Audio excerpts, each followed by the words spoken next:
Episode 15 Dunia Tanpa Raja 3. Narasi pertama dibangun. Dengan ini, tujuan utama dari skenario keempat tercapai. Apa yang akan terjadi sekarang?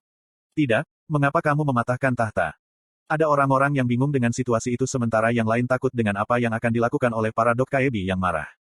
Dari sudut pandang orang-orang yang hadir, saya adalah orang berdosa yang membuat skenario kelima sulit. Beberapa orang berteriak ke Dokkaebi. Buatlah tahta mutlak lagi. Saya akan bergabung dengan skenario lagi. Petik 2. Kali ini aku akan menjadi penguasa tahta. Skenario yang sudah berakhir tidak bisa diubah oleh siapapun. Apapun yang terjadi pada Anda mulai sekarang adalah kesalahan manusia itu. Jawaban perantara Dokkaebi itu dingin. Dokkaebi menunjuk ke arahku sementara bahu basah orang-orang yang berkumpul bergetar. Dunia tanpa raja. Baik, mari kita coba sekali. Aku akan melihat seberapa baik kamu bisa bertahan hidup tanpa titik fokus. Dokkaebi perantara menjentikkan jarinya. Kemudian orang-orang di Guangwamun mulai menghilang seperti asap. Orang-orang menjerit dan lari. Apa ini tiba-tiba? Petik 2. Ini adalah perkembangan yang tidak terjadwal. Saya melihat ke belakang dan melihat Jung Hee-won, Yo Sangah, Lee Gil-yong dan yang lainnya memanggil saya. Dok Jasi. Saat berikutnya, Yo Sangah menghilang. Kemudian Lee Gil-yong dan Jung Hee-won. Berikutnya adalah Jung Min-seok dan Lee Sung-kook. 1 menit setelah Dokkaebi menjentikkan jarinya, saya adalah satu-satunya yang tersisa di Guangwamun. Dokkaebi perantara menatapku dengan senyum menyeramkan. Tolong ingat ini. Jika dunia ini hancur, itu semua karena kamu. Saat saya ingin berbicara, ada suara dering. Tubuh saya bergetar dan saya dipindahkan ke tempat lain. Itu disertai dengan mual parah dan sakit kepala. Saya kehilangan kesadaran karena saya telah menghabiskan banyak energi. 10.000 koin telah diterima sebagai penyelesaian untuk skenario keempat. Saya tidur cukup lama karena saya lelah karena kontak berlebihan dengan rasi bintang. Saya bahkan bermimpi. Itu adalah mimpi sebelum akhir dimulai. Hei, kamu tidak bangun. Saat saya mendengar suara itu, saya menyadari bahwa itu adalah masa-masa SMA saya. Itu adalah hari-hari ketika saya dipukuli oleh para gangster sekolah. Iya, ada saat-saat seperti ini. Itu adalah mimpi yang kekanak-kanakan tetapi saya menjadi sangat marah ketika saya memikirkannya lagi. Kenapa kamu menatapku seperti itu? Apakah Anda ingin membunuh seseorang? Kepalaku jatuh dari tamparannya. Darah mengalir dari bibirku yang pecah dan pipiku yang kesemutan menyebabkan perasaan malu. Lengan, kaki, dan bahu. Rasa sakit datang dari semua tempat ini. Itu mungkin mimpi tetapi itu lebih menyakitkan daripada kenyataan. Mungkin itu karena tidak ada dinding keempat di sini. Mengapa? Jika terlalu banyak, tusuk aku. Apakah Anda ingin tampil di koran yang sama dengan ibu Anda? Tinju terkepal saya gemetar tetapi saya tidak bisa memukulnya. Pada saat itu, apa yang saya pikirkan? Petik 1. Kalau saja aku adalah Yo Jong-hyuk. Iya itu betul. Inilah yang saya pikirkan dalam kesengsaraan saya. Itu adalah waktu ketika saya sedang membaca Ways of Survival. Saya mengatakan nama pada lencana nama seragam itu. Song Minwo. Apa yang sedang dia lakukan sekarang? Saya ingat bahwa dia kuliah di universitas dan bekerja dengan baik. Itulah pertama kalinya saya berpikir bahwa dunia ini tidak adil. Saya tidak tahu apakah dia masih hidup. Keterampilan eksklusif, dinding keempat, diaktifkan. Mimpi saya runtuh dan saya ditinggalkan dalam kegelapan lagi. Keahlian eksklusif, sudut pandang Omniscient Reader Stage 3 telah diaktifkan. Suara mulai tumpang tindih. Hei, bisakah kamu mendengarku? Apakah kamu baik-baik saja? Perwakilan NIM. Dok Jasi, kamu di mana? Itu adalah suara-suara orang yang saya kenal. Kata-kata tersebut disampaikan melalui perspektif orang ketiga, dari sudut pandang ketiga Omniscient Reader's Viewpoint. Aku tahu suara-suara itu milik siapa tanpa melihat. Kenapa di sini? Dok Jasi, bisakah kamu mendengarku? Petik 2. Ada bar dengan berbagai jenis anggur. Jung Hee-won mengerutkan kening dan mendesah. Surat cinta. Aku akan bertemu Jusi itu lagi. Sial, kenapa aku jatuh ke sekolah? Petik 2. Lee Ji-hye menyentuh pipinya seolah dia dipukul oleh seseorang. Kenapa? Mengapa? Di sini. Lee Hyun-sung terjebak di pangkalan militer terdekat. Saya kira-kira bisa menebak apa yang terjadi berdasarkan reaksi orang-orang. Orang-orang di Guangwamun tampaknya dipindahkan ke tempat-tempat yang memiliki hubungan dengan mereka. Itu sebabnya Lee Ji-hye berada di sekolah sementara Lee Hyun-sung dikirim ke pangkalan militer. Lee Hyun-sung adalah yang paling menyedihkan. Mungkin itu adalah perbuatan perantara Dokkaebi. Dia menciptakan situasi di mana inkarnasi tersebar di semua tempat. Tidak peduli seberapa tidak relevannya itu dengan skenario utama, Dokkaebi perantara pasti akan ditegur. Saya melihat orang-orang yang bingung dan bergumam. Aku baik-baik saja, jadi jagalah dirimu sendiri. Saya akan segera bertemu denganmu. Mereka tidak bisa mendengar saya, tetapi saya berharap kata-kata itu akan sampai kepada mereka. Keahlian eksklusif, sudut pandang Omniscient Readers tahap 3 telah berakhir. Perlahan-lahan aku kembali sadar ketika kelopak mataku terbuka. Awan hitam masih berputar-putar di Seoul seperti lubang hitam. Saya bangkit dan melihat sekeliling. Itu adalah pemandangan Seoul yang indah. Itu adalah tempat di mana gedung pencakar langit dan gedung-gedung bertingkat dapat dilihat. Itu mengingatkan saya harus dipindahkan ke tempat yang berhubungan dengan saya. Sekilas, tampak seperti atap gedung tinggi di Seoul. Tempat ini. Sial, saya pikir itu mungkin tetapi saya benar-benar tidak ingin datang ke sini. Beberapa rasi bintang menantikan kata-kata yang akan kamu katakan pada dirimu sendiri. Petik 2. Minosoft.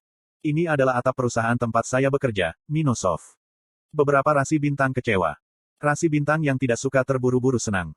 Ketika saya melihat pesan tidak langsung yang muncul di benak saya merasa bahwa rasi bintang yang berfokus pada saya telah berkembang setelah saya memecahkan tahta absolut. Rasi bintang, Prisoner of the Golden Headband, mengancam rasi bintang yang baru muncul. Konstelasi, Secretive Plotter, sedang batuk pada orang-orang yang shock. Kenapa saya datang ke sini? Sebuah jalan di Seoul tanpa mobil. Kantor dengan lampu dimatikan. Saya merasakan nostalgia ketika saya melihat bangunan-bangunan yang saya kenal ini. Itu adalah pertama kalinya saya pergi bekerja dalam sebulan. Saya merasa sangat aneh ketika saya ingat datang ke atap bersama Deputi Yun setelah dimarahi oleh Ketua Tim Han.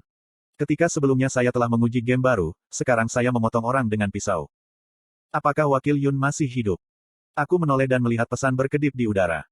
Ada 10 hari sebelum dimulainya skenario kelima.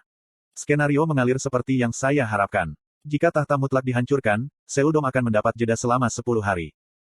Skenario kelima, Aula Besar. Selama masa tenggang ini, saya harus menemukan cara untuk menghapus skenario kelima tanpa tahta absolut. Sub-skenario sedang berlangsung untuk menambah jeda. Plus. Sub-skenario, kegiatan bertahan hidup. Kategori, sub. Kesulitan, C+. Jelas kondisi, bertahan selama 10 hari di kota yang hancur. Anda harus makan 3 kali sehari dan tidur setidaknya 6 jam sehari. Jangan lupa membayar 500 koin per hari sebelum tidur setiap malam. Akan ada penalti yang jelas jika Anda melanggar salah satu dari ketiga aturan ini. Durasi, 10 hari. Kompensasi, tidak ada. Kegagalan, kematian. Asteris ini adalah skenario di mana acara koin diterapkan. Asteris semua monster dalam skenario memiliki kemungkinan menjatuhkan koin. Plus. Saya kira-kira tahu bagaimana keadaannya. Skenario yang ada benar-benar hancur sehingga mereka buru-buru menyusun sub-skenario. Selain itu, tumpang tindih dengan acara pembayaran koin. Saya pikir mereka akan segera melakukannya tetapi saya tidak menyangka ini sudah dimulai. Biaya hidup 500 koin sehari. Itu adalah skenario yang tidak bisa dihapus tanpa acara koin. Bagaimanapun, sekarang saya harus pindah. Saya tidak bisa melewatkan kesempatan untuk mengisi kembali koin saya. Kemudian suara orang-orang terdengar dari bawah atap. Seret, segera. Saya melihat ke bawah dan melihat orang-orang bersenjata memasuki gedung, dengan yang lain di belakang mereka. Minosoft terletak di dekat Soho-gu. Tapi dalam ingatanku, tidak ada pasukan raja di daerah Soho. Lalu siapa mereka? Dengan hati-hati saya mengamati orang-orang bersenjata dan menyadari sesuatu. Ya, mereka adalah pengembara. Setiap orang memiliki cara hidup yang berbeda di dunia yang hancur ini. Seseorang akan menjadi raja dan yang lain akan menjadi rakyat. Orang lain akan menjadi pengembara tanpa afiliasi. Dan Soho adalah tanah para pengembara. Saya menyalakan ponsel cerdas saya untuk mencari informasi di area ini. Sayangnya, saya kehabisan baterai. Saya perlu menemukan tempat untuk mengisi ulang baterai atau menemukan baterai cadangan. Saya membuka pintu atap dan turun. Saya melewati kantor presiden, departemen perencanaan dan departemen keuangan. Saya berjalan melalui kantor tim K tempat saya bekerja selama beberapa saat ketika saya berhenti. Itu adil untuk mengatakan bahwa ingatanku cukup baik. Saya pergi ke kantor dan membuka laci satu persatu. Itu karena saya pikir baterai cadangan mungkin tertinggal. Saat itu, seseorang masuk dengan senter. Aku secara refleks mengeluarkan pedangku tetapi ada suara aneh. Tanda tanya. Dok Jasi. Itu adalah Dok Jasi. Petik 2. Lalu aku melihat wajah pria itu. Wakil Yun. Ah, kamu masih hidup. Kamu hidup. Itu adalah Wakil Yun dari tim K. Itu benar-benar mengerikan. Saya mendengar dari Deputi Yun tentang apa yang terjadi di Minosoft. Tepatnya, itulah yang terjadi setelah saya pulang kerja. Skenario pertama dimulai untuk semua orang di shift malam. Deputi Yun berbicara sambil memegang hidungnya. Koridor perusahaan dipenuhi dengan bau badan dan belatung yang membusuk. Beberapa tubuh memiliki wajah orang-orang yang saya kenal, tetapi saya tidak melihat duka atau kesedihan pada ekspresi Deputi Yun. Apakah kamu tahu, orang itu di sana, manajer tim Kim, aku membunuhnya. Kenapa? Bajingan itu. Aku menusuk lehernya dengan pulpen dan darah. Itu benar-benar seperti permainan. Petik 2. Petik 2. Deputi Yun. Maaf. Apakah tidak nyaman membicarakan ini? Haha. Itu adalah perubahan alami tetapi saya merasa pahit melihat penampilan Deputi Yun yang berubah. Tidak, mungkin seperti inilah Direktur Yun sekarang. Apakah kamu sendirian di sini? Hah? Aku tidak sendiri. Ngomong-ngomong, di mana Dok Jasi? Petik 2. Aku tidak melihatmu di perusahaan. Grup apa yang Anda berafiliasi? Di mana Anda di tempat lain? Petik 2. Ya, sesuatu yang mirip. Saya awalnya di sisi Guangwamun jembatan ketika. Petik 2. Deputi Yun tidak mendengarkan sampai akhir ketika dia menyela. Aha, begitu. Dok Jasi, kamu beruntung benar-benar buruk. Petik 2. Hah? Tidak perlu melewati semua skenario. Apakah kamu tidak tahu, jika Anda menyembunyikan dengan baik dan menggunakan trik moderat, sebagian besar skenario akan rusak oleh orang lain. Tidak perlu mempertaruhkan hidup Anda. Haha, sangat nyaman meskipun dunia seperti ini. Petik 2. Itu benar. Jika Anda menjadi pengembara yang bukan milik siapapun, Anda bisa menyingkirkan beberapa skenario yang harus dihapus dan skenario utama dibersihkan oleh orang lain. Ada banyak orang seperti itu di Seoul Dome. Masalahnya adalah bahwa jika Anda hidup dalam persembunyian dan ditangkap oleh kelompok-kelompok di sekitarnya, Anda akan mati. Tidak ada mangsa sebagus pengembara yang bergerak sendiri. Kamu tidak perlu khawatir. Pengembara juga memiliki banyak kekuatan. Apakah ada kebutuhan untuk menjadi raja untuk membangun kekuatan? Petik 2. Kami keluar dari Minosoft. Orang-orang berkerumun di sekitar perusahaan dan ada sekelompok pengembara yang berkumpul. Beberapa dari mereka terlihat menggerakkan orang-orang yang diculik. Pada saat ini, seorang pria bersenjata bertanya, Yun Sang Hoshi, siapa ini? Dia adalah salah satu rekan kerjaku. Kami bertemu secara kebetulan. Petik 2. Harem, pengembara, tidak seorang pun dari grup diterima. Apakah kamu tahu? Petik 2. Wakil Yun mengangguk ringan dan pria itu melewati kami. Saya memandang pria itu dan bertanya, siapa orang ini? Manajer, ladang koin. Peternakan koin. Dok Jasi tidak tahu. Untuk sesaat, ekspresi suram muncul di wajah Wakil Yun. Perkebunan koin, itu mengingatkan saya pada sesuatu. Tapi orang-orang ini sudah memulainya. Lihat di sini. Ada dua orang yang terperangkap di kandang yang ditempatkan secara berkala, seperti kebun binatang atau kantor polisi. Para pengembara di sekitar mereka berteriak kegirangan. Hei, apakah kamu bercanda? Berjuang lebih keras. Siapa yang akan memberimu koin jika kamu terlihat seperti ini? Petik 2. Di dalam kandang, dua orang saling bertarung. Darah memercik, mata ditarik keluar dan seorang lelaki dengan nyali nongkrong berteriak seperti binatang. Rasi bintang yang menyukai Kolosseum senang. Saya melihat dari dekat dan ada beberapa kandang seperti itu. Tidak semua kandang berisi pertempuran. Ada satu kandang dengan wanita telanjang dan beberapa pria di dalamnya, sementara kandang lain berisi seorang wanita sendirian, seperti pria sudah selesai dengannya. Aku bisa mendengar rintihan dan tangisan menyakitkan dari segala penjuru. Di luar kandang, para pengembara yang memegang penis mereka tertawa. Hai, apa kabar? Baik, cepat keluar. Petik 2. Berikutnya giliranku, bajingan. Rasi bintang yang suka kegembiraan senang. Deputi Yun membuka mulutnya. Di industri game, konsumen adalah raja. Di Minosoft, presiden adalah raja. Dok Jasi, siapakah raja di dunia baru ini? Petik 2. Petik 2. Apakah kamu bergantung pada sponsor dari rasi bintang? Iya, terkadang ada rasi bintang gila seperti ini. Semakin merangsang pemandangan, semakin banyak koin yang diberikan oleh rasi bintang. Itu seperti balon bintang. Kami mendapat koin dari orang-orang ini dan sebagai imbalannya, kami menyediakan mereka makanan untuk bertahan hidup. TL, balon bintang adalah cara menyumbang di situs streaming video Korea. Deputi Yun melemparkan sebatang coklat ke dalam satu kandang. Wanita di balik jeruji berteriak dan meraihnya.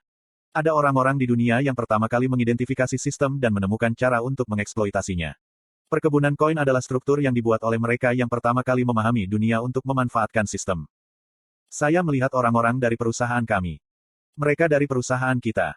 Saya menyadari dengan pasti setelah mendengar nada dinginnya. Deputi Yun, yang aku tahu dari Minosoft, dia tidak ada di dunia ini lagi. Hei, ada budak baru. Kurung mereka. Petik 2. Iya. Para budak dipindahkan ke penjara. Saya terpana melihat wajah yang akrab di antara mereka. Wakil Yun tersenyum. Oh, ada yang baru. Hei, lepaskan dia dan bawa dia ke kandang. Petik 2. Seseorang yang mungil dengan kulit putih. Rambut hitam halus yang jatuh ke bahu dan alisnya sedikit terangkat. Aku menggosok mataku tetapi tidak ada keraguan. Rasul pertama, plagiaris Han Suyong ada di sini.